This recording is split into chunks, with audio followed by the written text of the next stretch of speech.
விவசாயி, என்ஜினியர், அவங்க பசங்களுக்கு ஒரு best college. AAA college of engineering and technology, Sivakasi. Counselling code 4680. Call 9944046643. ஒரு மகிழ்ச்சியான செய்தி. இதயம் நல்லெண்ணெயின் விலை லிட்டருக்கு ரூபாய் 105 குறைஞ்சிருக்கு. செப்டம்பர் 2023ல 1 லிட்டர் இதயம் நல்லெண்ணெயின் அதிகபட்ச விலை ரூபாய் 503. ஆனா இப்ப 1 லிட்டர் இதயம் நல்லெண்ணெயின் விலை ரூபாய் 398 மட்டும்தான் தமிழ்நாட்டுல. அப்ப இனிமே எல்லாரும் இதயம் நல்லெண்ணெய் வாங்கலாம் இல்ல?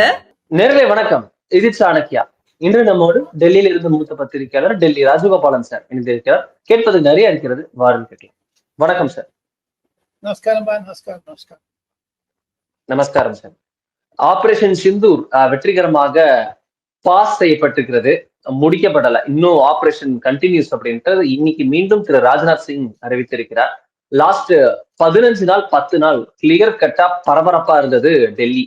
பிரதமர் நரேந்திர மோடி ரொம்ப பரபரப்பாக சவுத் பிளாக்லேயே தனது அலுவலகத்திலேயே அதிக அளவில் ஆலோசனை நடத்தியதும் தனது வீட்டில் ஆலோசனை நடத்தியதும் பார்த்தோம். உங்களுடைய ஃபர்ஸ்ட் ஹேண்ட் இன்ஃபர்மேஷன்ஸோட நம்ம தொடர்ந்து பல விஷயங்களை சாணக்கியால பிரேக் பண்ணிட்டு இருந்தோம். Delhi operation Sindoor summary please. Delhi leaks மூலமாக ஆபரேஷன் சிந்துவுக்கு பல விஷயங்கள் பொது இடைத்தளத்தில் பத்திரிகைகளில் ஊடகங்களில் வராதது ஓரிரு விஷயத்தை நான் பகிர்ந்து கொள்ள ஆசைப்படுகிறேன். ஆபரேஷன் சிந்தூர் நரேந்திர மோடியினுடைய ஒருங்கிணைப்புக்கு கிடைத்த வெற்றி, நரேந்திர மோடியினுடைய தீர்க்க தரிசனத்திற்கு கிடைத்த வெற்றி, பாகிஸ்தானை கடந்த 13 ஆண்டுகளாக முதலமைச்சராகவும் 11 ஆண்டுகளாக பிரதம மந்திரியாகவும் ஆக மொத்தம் 25 ஆண்டுகள் பதவியில் இருக்கக்கூடிய நரேந்திர மோடிக்கு பாகிஸ்தான் மீது ஒரு கண் இருந்தது. வசியாக மாட்டிக்கொண்டார்கள். பஹல்காம் விஷயத்தில் அது ஒரு திருப்பத்தை ஏற்படுத்தியது.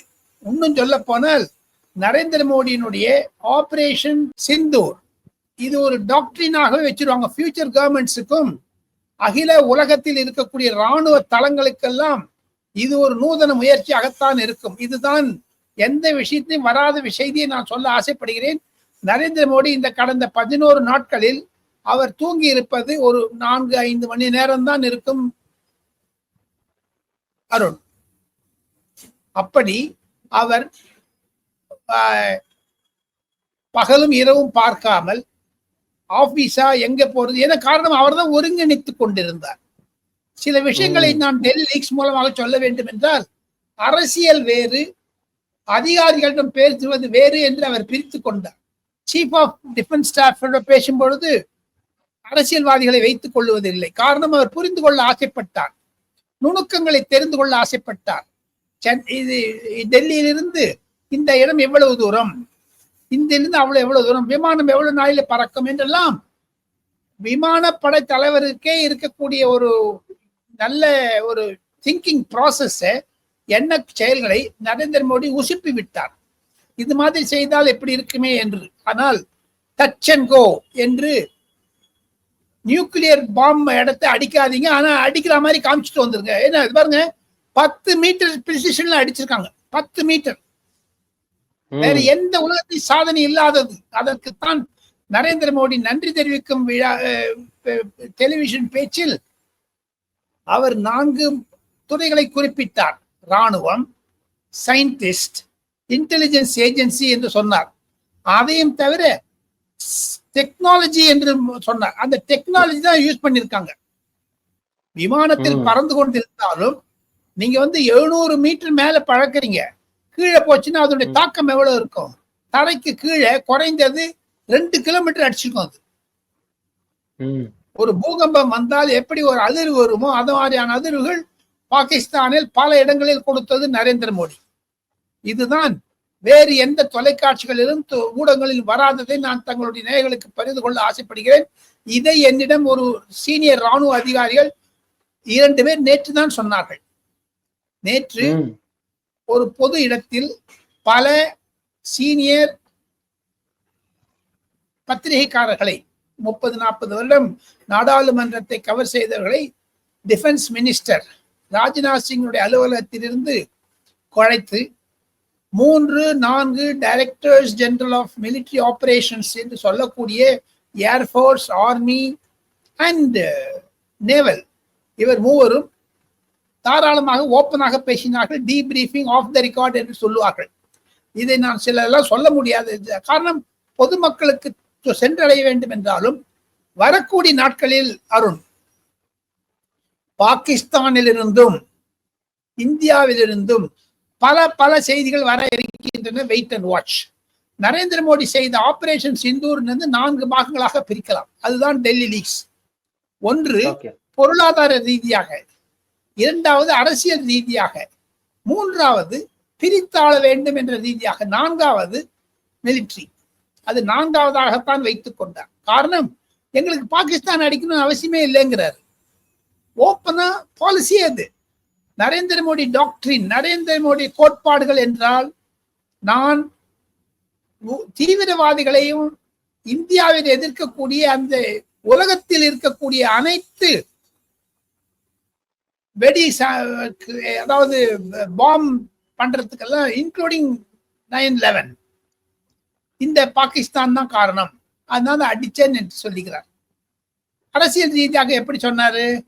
அங்கு பொதுமக்களுக்கும் இராணுவத்திற்கும் அரசியல் அமைப்பிற்கும் ஒரு சண்டை வந்துருச்சு. எப்படி வந்தது? பொருளாதார ரீதியாக அவர் சில நடவடிக்கைகளை எடுத்தார். ஏற்றுமதி இறக்குமதிகளை தடை செய்தார். ஆபரேஷன் சிந்தூர் என்று அதிலும் பார்ட் ஆஃப் தட் ஒன்லி. அந்த ஆபரேஷன் சிந்தூர்ல வெங்காயம், பூண்டு, கடலைப்பருப்பு, முந்திரி பருப்பு, அரிசி, மண்ணெண்ணெய், பெட்ரோல், டீசல், இதெல்லாம் சின்ன சின்ன பர்சன். இங்க பாருங்க, பிரியாணியில ஒரு பத்தான்னு சொல்லுவாங்க இந்தியில, ஒரு இலை, ஒரு கார இலையை போடுவாங்க. அது ஏற்றுமதி செய்கிறார்கள் பாகிஸ்தானுக்கு. அங்க இருப்பவர்கள் நான் வெஜிடேரியன் சாப்பிடும் போது அந்த பத்தா போட்டீங்கன்னா இன்னும் காரம் வரும் என்று எனக்கு ஒரு அதிகாரி சொன்னார். அது குறைந்தது 30 கோடி ரூபாய்க்கு நம்ம எக்ஸ்போர்ட் பண்ணியிருந்தோம் இங்க இருந்து. 30 கோடி ரூபாய். அந்த பத்தா என்பது சில முக்கியமான இடங்களில் தான் அது மரத்திலிருந்து விழும். அதை பறித்து உலர வைத்து காயப்படுத்தி செய்வார்கள். எப்படி நம்ம கிச்சிலிக்காய், ஊறுகாய் உப்புல போட்டு வைக்கிறோம், அந்த மாதிரி உப்புல போட்டு வைப்பாங்க. அதெல்லாம் 30 கோடி ரூபாய் நிறுத்தினா அங்க இருக்கிற பட்டி வந்துருச்சு. நிறைய பேருக்கு அந்த பத்தா கிடைக்கவே இல்லை. அது பாகிஸ்தான்ல வளரவே வளராது. இது மாதிரியான இடங்களை செய்தது எக்கனாமிக்கலி, டிப்ளமேட்டிக்கலி எல்லாத்துலயும் சோக் பண்ணிருக்கோம் அவங்கள. Moreover, first decision of CCS was, Cabinet Committee on Security was, தண்ணீரை நிறுத்துவேன், IWT, Indus Water Treaty, உலக வங்கிக்கு கொடுத்திருக்காங்க. இது வந்து அரசியல் ரீதியாக பாகிஸ்தானில் பஞ்சத்தை ஏற்படுத்தும். இதுதான் இந்த 4 முறைகளை தாக்கு. அதை தவிர இது வரைக்கும் நான் சொல்லாதது ஒண்ணு சொல்றேங்க. நான் வந்து ஒரு ஆங்கில தொலைக்காட்சிக்கு பிரதி தினம் சென்றிருந்ததால் அங்கிருந்து கிடைத்த சில விஷயங்களை தமிழ் நேயர்களுக்கு டெல்லி லீக்ஸாக நான் பகிர்ந்து கொள்வதில் ஆசைப்படுகிறேன். அங்க முகமது முஃப்திக்கும் ஓமர் அப்துல்லாக்கும் சண்டை வந்துடுச்சுங்க IWTல, இண்டஸ் வாட்டர் ட்ரீட்டில. இன்னைக்கு கூட நீங்க போய் பாருங்க, ஓமர் அப்துல்லா பிஜேபி பக்கம் வந்துட்டாங்க. முஃப்தி முகமதுனுடைய மெஹபூபா முஃப்தி முகமது இன்று ட்விட்டரில் போட்டிருக்கிறார் ஓமர் அப்துல்லா, நீங்க என்ன உங்க PDP எப்பவே பாகிஸ்தான் சப்போர்ட் பண்ணின்னு இருக்கேன் அப்படின்னு. முதல் முறையாக அருண், இஸ்லாமிய மக்களை, ஸ்ரீநகரில் இருக்கக்கூடிய ஸ்ரீநகர் வாசிகளை பாகிஸ்தான் தாக்கியது, 15 பேர் மரணம் அடைந்தார்கள். ஜம்முல தான் அடிச்சிட்டு இருந்தாங்க, ரஜோரி அந்த மாதிரி இடத்துல எல்லாம் நிறைய அடிச்சு. இந்த வாட்டி முஸ்லீமை டார்கெட் பண்ணாங்க. ஏன்? வகுப்பு கலவரம் வர வேண்டும் என்று. அதை தவிர மாதாஜி கோவிலுக்கு போகும்பொழுது, வைஷ்ணவ தேவி கோவிலுக்கு போகுது, அங்க ஒரு ட்ரோனை பறக்க விட்டாங்க, ஒரு குருத்வாரா மேல பறக்க விட்டாங்க, ஒரு சர்ச் மேல பறக்க விட்டாங்க, ஒரு மசூதி மேல பறக்க விட்டாங்க, அடிச்சாங்க. இந்தியா பார்த்தது, இனிமேல் விடக்கூடாதுன்னு. இந்தியாவில் உள்ள மனக்கலவரத்தை உண்டு. என்ன, அவன் ஒரு போராளி வந்து குண்டு அடிச்சிட்டு, ஆப் ஜாக்கருக்கு நரேந்திர மோடி சே போல் தீஜியே அப்படின்னு சொன்னான். இப்போ நரேந்திர மோடி கிட்ட சொல்லுன்னு. அதுதான் டேர்னிங் பாயிண்ட் அருண். இதுதான் விளக்கி ஆச்சு. தாங்கள் கேள்வி மோடி அவர்களுடைய ஆல்டர் ஈகோவை தேவையில்லாம பாகிஸ்தான் டச் பண்ணிருச்சோ? அது எப்பவுமே பண்ணிட்டு இருக்காங்க. இந்த வாட்டி உசிப்பி விட்டுடுச்சு. அவர் கோவம் வந்துருச்சு. என்னன்னா, ஒரு நீ ஹிந்துவான்னு கேட்டுட்டு பேண்ட் அவுத்துட்டு அவனுடைய தனிப்பட்ட பாகங்களை எல்லாம் பார்த்தேன்னா அவன் சுனத் பண்ணியிருப்பாங்களாம். முஸ்லீம் எல்லாம் இந்துக்களுக்கெல்லாம் பண்ண மாட்டாங்க. அதெல்லாம் சொல்லியிருக்காங்க. அந்த ஒரு பத்திரிகையில் வந்தது, பார்த்த உடனே ரொம்ப கஷ்டமான இருந்தது படிப்பதற்கு. இதுதான் முடிவாக, இந்த சப்ஜெக்டுக்கு முடிவாக நரேந்திர மோடிக்கு கடந்த 15 நாட்களாக தூக்கம் இல்லாமல் இருந்தாலும், யோசனைகளை என்ன செய்ய வேண்டும் என்று, எதிர்காலத்தில் எப்படி இருக்கும் என்றெல்லாம் டாக்டரினை ஒரு வழிப்படுத்தி இருந்தாலும், அயல் நாட்டு தூதுவர்களுக்கும் அயல் நாட்டு தலைவர்களுக்கும் இது ஒரு ஷாக் ட்ரீட்மெண்ட் இருந்தாலும், எனக்கு ஒரு முக்கியமான புள்ளி, மிக மிக முக்கியமான புள்ளி இந்தியில் சொன்னது என்ன என்று கேட்டால், அதை தமிழாக்கம் செய்து சொல்லுகிறேன்.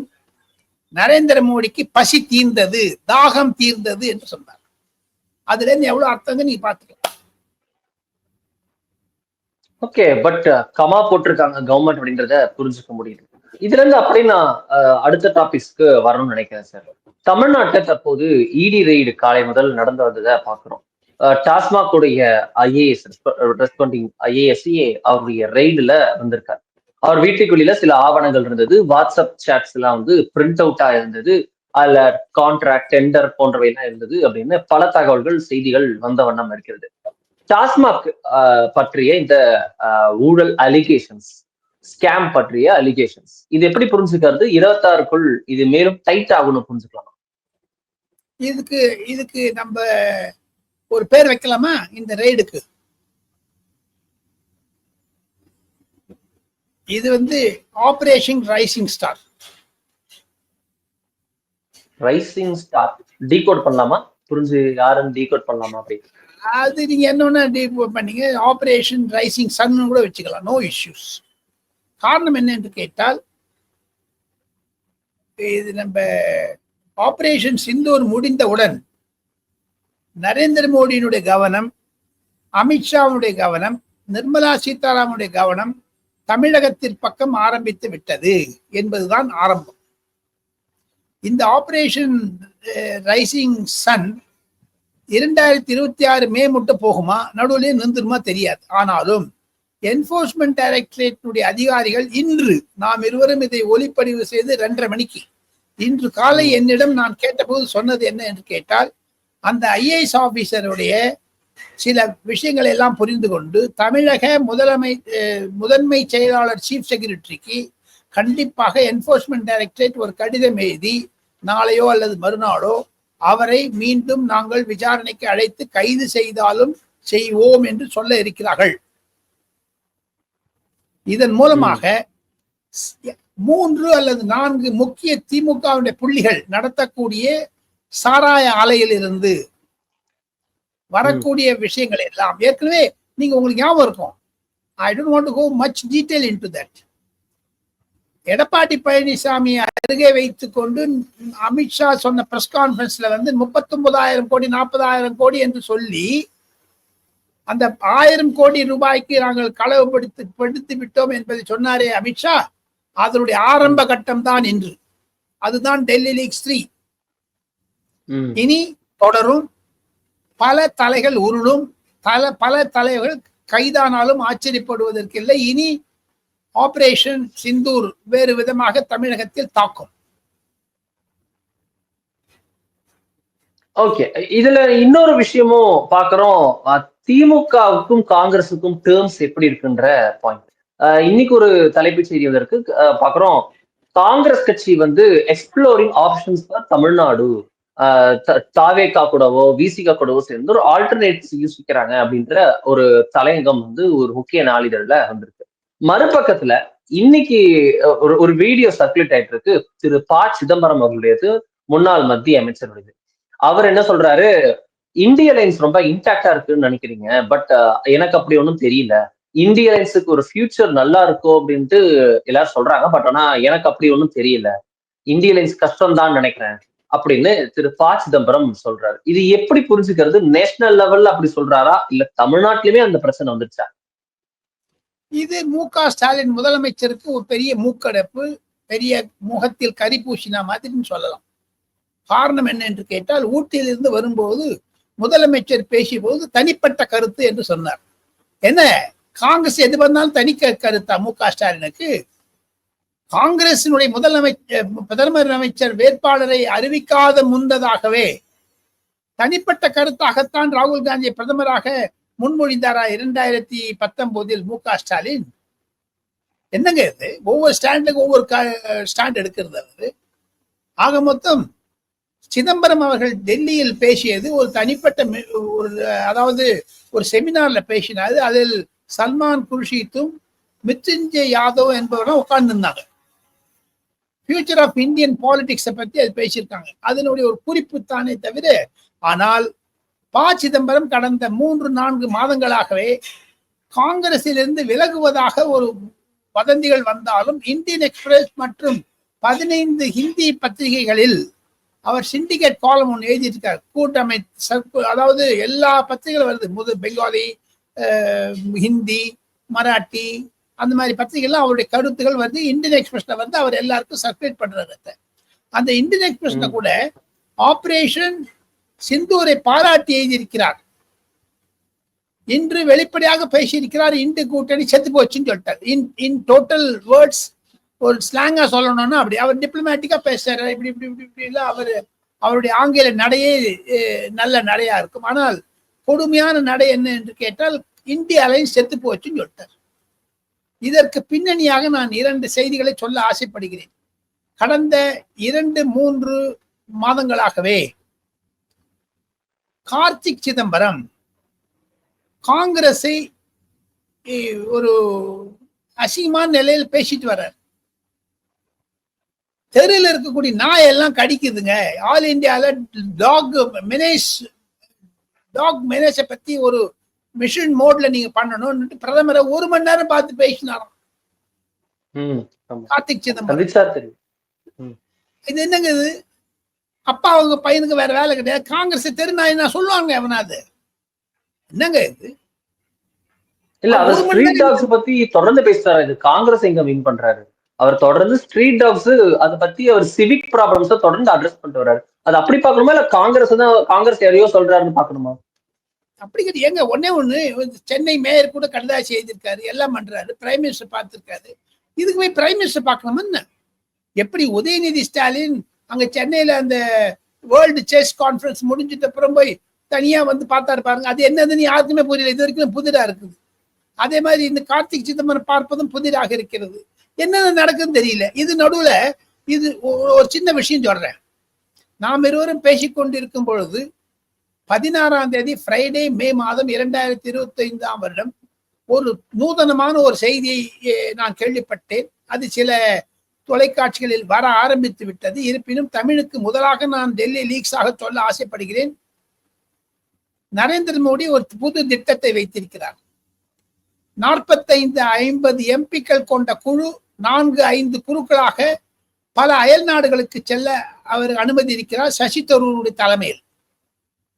அதில் கார்த்திக் சிதம்பரமும் சுப்ரியா சூலேயும் ஓவைசியும் ஓமர் அப்துல்லாம் இருக்கிறார்கள். அதையும் தவிர எந்த 2 பெண்மணிகள் டிஃபென்ஸ் ஆபீசர்ஸ் வந்து டெய்லி பிரீஃபிங் பண்ணியிருந்தாங்களோ அவங்களும் போறாங்க. அது IMF-னுடைய கவர்னிங் போர்டில் இருக்கக்கூடிய 15 நாடுகளுடைய தலைநகர்கள் இவர்கள் அரசாங்க ரீதியில் சென்று ஆபரேஷன் சிந்தூரை பற்றி சொல்ல போகிறார்கள் என்று. அது வந்து ஜாயிண்ட் பார்லிமெண்டரி கமிட்டின்னு சொல்லலாம். இதுல காங்கிரஸுக்கு விரோதமா இருக்குது. காங்கிரஸ் சொல்றாங்க, we don't want to nominate Mr. Sasi Tharoor, நீ மல்லிகார்ஜுன் கார்கேக்கு லெட்டர் போடு. அது பிரைம் மினிஸ்டர் ஆபீஸ் சொல்றாங்க, அவர் அடிக்கடி ஃபாரின்ல இருந்தார், யூஎன்ல இருந்ததுனால அவர் யூஎன் விஷயம் தெரியும், நேர அவர் அனுப்புறோன்னுட்டு. இது சரத்பவார் எஸ்ன்னு சொல்லிட்டாரு, அவருடைய மகளையும் அனுப்ப போறாரு. இப்போ டிஎம்கே யாரு போவாங்க?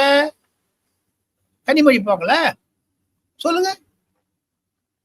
அப்போ ஜி.கே. வாசன் போறதாக நான் கேள்விப்பட்டேன். மீதி பேர் அன்புமணி ராமதாஸ். இது வந்து ஒரு அரசியல் ஆக்கப்பட்டு விட்டது. இது காங்கிரஸ் மீது தான் நரேந்திர மோடி செய்தது. Operation Sindoor 2 internal. அவங்க ஸ்பெஷல் செஷன் கேட்கிறாங்க பார்லிமெண்ட். நரேந்திர மோடி என்னடன்னு சசி தரூர் தலைமையில நான் 5 நாட்டுக்கு அனுப்புறேன்னு அவர் ஆரம்பிச்சிட்டாரு. அப்படி இது மூலமாக ப. சிதம்பரம் சொல்லுவதும் திமுகவிற்கும் காங்கிரசுக்கும் இருக்கக்கூடிய இடைவெளி, விசிக வந்து செய்யக்கூடிய கபட நாடக சதி திட்டம் திமுகவிற்கு எதிராக இதெல்லாம் ஒன்று வைத்து பார்த்தால் லார்ஜர் சீன்ல பிக்சர்ல வருதுன்னா என்னன்னு கேட்டீங்கன்னா திமுகவிற்கும் காங்கிரஸுக்கும் ஒரு கசப்பு வந்து விட்டதுதான் தெரிகிறது அருண். ஓகே, இப்போ நமக்கு இன்னொரு தகவலும் கிடைக்குது, நான் அதை உங்ககிட்ட கன்ஃபார்ம் பண்ணணும்னு நினைக்கிறேன். டிஃபென்ஸுக்கான அலோகேஷன்ஸ் மத்திய அரசு அவசர இதுல வந்து அதிகரிக்க திட்டமிட்டிருப்பதா 50,000 crores பண்ணிருக்காங்க. கன்ஃபார்ம் பண்ணதுதான். அதை இந்த செய்தி குறிப்பாகவே எழுத்திருக்கிறார்கள். அதையும் தவிர அதில் அருண் 16 லட்சத்தி சொந்த பேர் இருக்கக்கூடிய அந்த 3 அமைப்புகளிலும் ராணுவத்திற்கு இருக்கக்கூடிய ராணுவ வீரர்களுக்கு பொதுவாகவே நரேந்திர மோடியினுடைய உற்சாக தேங்க்ஸ் கிவிங் இல்லை என்றால் ஆதம்பூரில் இருக்கக்கூடிய விமான தளத்திற்கு மறுநாள் சென்றிருக்க மாட்டார் நரேந்திர மோடி. வருடம் தீபாவளிக்கு எங்க ஃபார்வர்டு ஏரியால ஆர்மி மென்னோட இருந்திருக்க மாட்டாரு. அவர் என்ன முடிவு பண்ணிருக்காருன்னா இந்த 50,000 கோடியில 2,000-3,000 கோடி ஒரு ஸ்பெஷல் கிராண்ட் மாதிரி 15% of the salary one time payment கொடுக்க போறாரு. ஆபரேஷன் சிந்தூர் வெற்றி அடைந்ததற்காக என்ற நற்செய்தியை டெல்லி லீக்ஸ் மூலமாக நான் சொல்ல ஆசைப்படுகிறேன். இது கவர்மெண்ட் ப்ராசஸ்ல நடந்துட்டு இருக்குது. எந்த எண்ணிக்கை வரும் தெரியாது. Okay, one final last question sir. Bihar politics எப்படி வைடப் ஆகுது, எப்படி ரெடி ஆயிட்டு இருக்கு? எலெக்ஷன்ஸ்க்கு இன்னும் கொஞ்சம் சில மாதங்கள் மட்டுமே இருக்கிறது. ஹீட் அப் ஆறத புரிஞ்சுக்க முடியுது. திரு ராகுல் காந்தி அங்கே நேரடியாக சென்று பிரைவேட் செக்டார்லயும் ரிசர்வேஷன்லாம் பல விஷயங்களை பேசி வருகிறார்.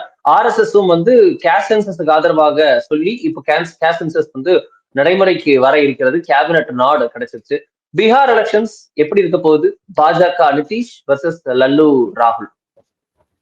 லாலு பிரசாத்திற்கு உடல்நிலை சரியில்லை. சோனியா காந்தி அம்மையாருக்கு உடல்நிலை சரியில்லை. சென்ற முறை லாலு பிரசாத் யாதவ், நிதிஷ்குமார் ஒரு திட்டத்தை தன் கையில் வைத்துக் கொண்டிருந்தார். அது என்ன என்று கேட்டால் தேஜஸ்வி யாதவை முதலமைச்சர் ஆக்கக்கூடாது என்பதுதான்.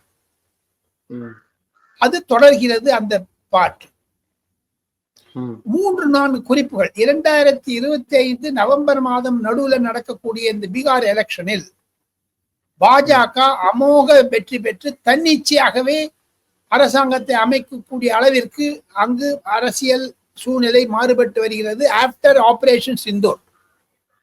காரணம் என்ன கேட்டால் டெல்லி லீக்ஸ் பல சாணக்கிய நேர்களுக்கு அருண் மூலமாக சொல்ல வேண்டியது, பீகாருக்கும் பாகிஸ்தானுக்கும் தொப்புள் உறவு கறி இருக்கிறது. எப்படி இலங்கைக்கும் தமிழக நாட்டிற்கும் இலங்கை தமிழர்களுக்கும் இருக்கிறதோ அதே மாதிரி நிறைய திருமணங்கள் நடக்கின்றன அந்த பார்டர் டிஸ்ட்ரிக்ட்ஸ் எல்லாம்.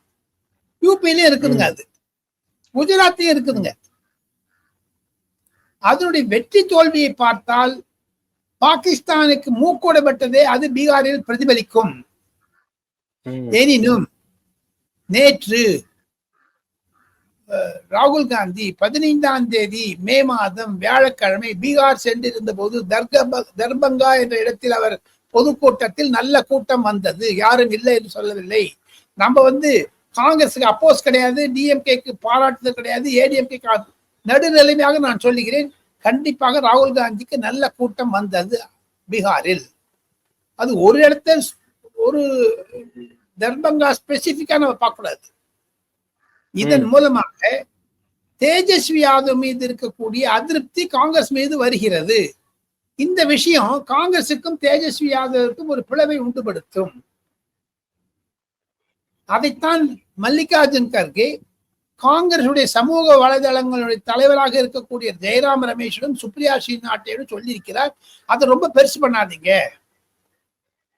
கூட்டம் வந்துன்னு சொல்லிட்டு. இதனால நமக்கு தேஜஸ்வி யாதவ் மேல இருக்கக்கூடிய ஒரு அருவருப்பு, ஒரு அவமதிப்பாக கருதுகிறார்கள் என்று. எனினும் காங்கிரசுக்கு ஒரு ரிசர்ஜன்ஸ் பீகார்ல இருக்கத்தான் செய்கிறது அருண். இதையெல்லாம் வைத்து பார்த்தால் காங்கிரஸுக்கு ஒரு 10 சீட் கிடைச்சின்னு வச்சுங்க, கண்டிப்பா அதை 10 சீட்டு எல்லாம் சேர்ந்துட்டு நிதிஷ்குமாருக்கு வாங்கி கேப்ப விட்டு போடுவார். இந்த ஆயாராம் காயாராம்ங்கிறது ஹரியானால இல்ல, இது பீகார்லயும் அதிகம். என்னைக்கு ஒண்ணு டவால் காய்ச்சிடுவாங்க. எப்படி பல்ட்டுராம்னு சொல்றாங்க பாருங்க நம்ம நிதிஷ்குமார். பல்ட்டுராம்னா பல்ட்டி அடிக்குது, பல்ட்டி அடிக்கிற ராம் தலைகீழ் அடிப்பாரு. அதுதான் பின்னணி. பீகார் பிஜேபியை நோக்கித்தான் செல்கிறது, நரேந்திர மோடியினுடைய தலைமையை இருக்கிறது.